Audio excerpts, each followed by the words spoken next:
We are in a time and a culture where we're being inundated with tons of really unhealthy things, and it all starts with the oils that we are using in our cooking.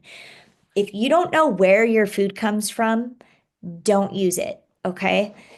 It's really important that you start cooking with high quality ingredients. You want to use things like beef tallow, olive oil, coconut oil, rendering your own lard, making your butter from scratch. These are things that have been around for centuries and they are not bad for us. If used the right way, if used in moderation, if used for the betterment of your health, they can actually be really healthy. And today we're going to go over why. So, some of the things that I did want to discuss with you that you might be having difficulties with in your journey towards real food and traditional foods is going over some of the challenges and the triumphs that you might experience when you're rendering fat this week. Okay. It's not the easiest thing to do. You're probably going to mess it up, and that's okay. That's how we learn. So just keep that in mind. You're going to have to waste a little bit of product in order to learn what you're doing. Lord knows I have done that many, many times. So don't beat yourself up over it. The most important thing that you can do is to actually start practicing.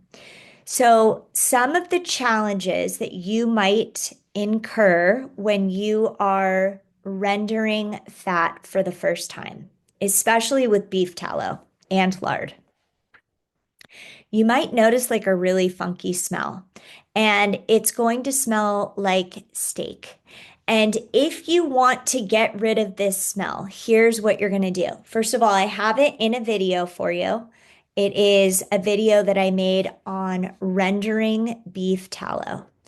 But what you're going to do is you're going to add water and you're going to add a really high quality salt, not iodized salt, but you're going to add like a really nice sea salt to your crock pot while you're melting down your beef tallow.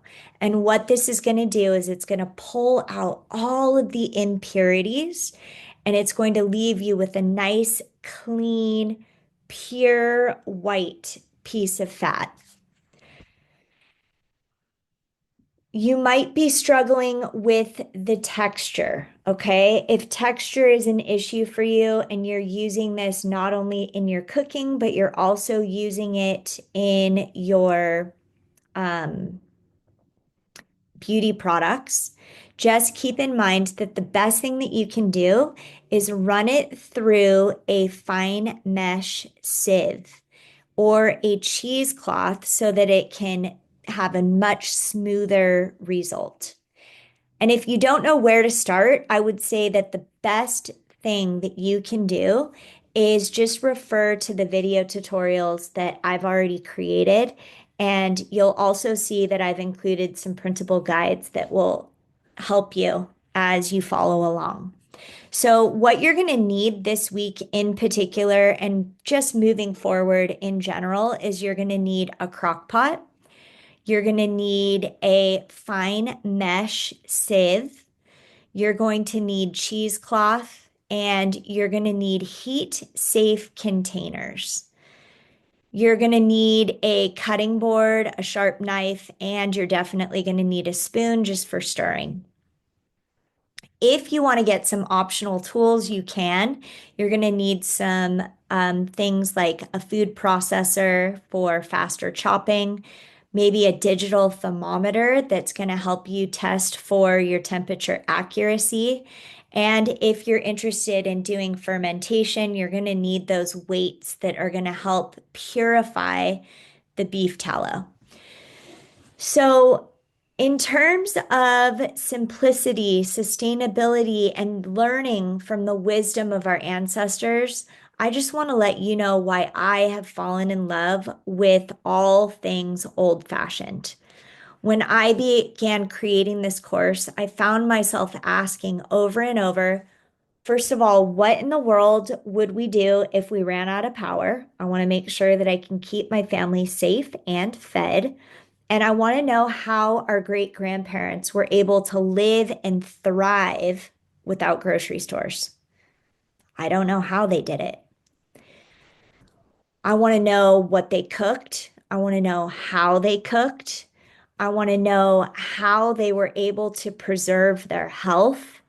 And I want to know how they didn't experience the same chronic health issues that we have experienced, things like heart disease, obesity.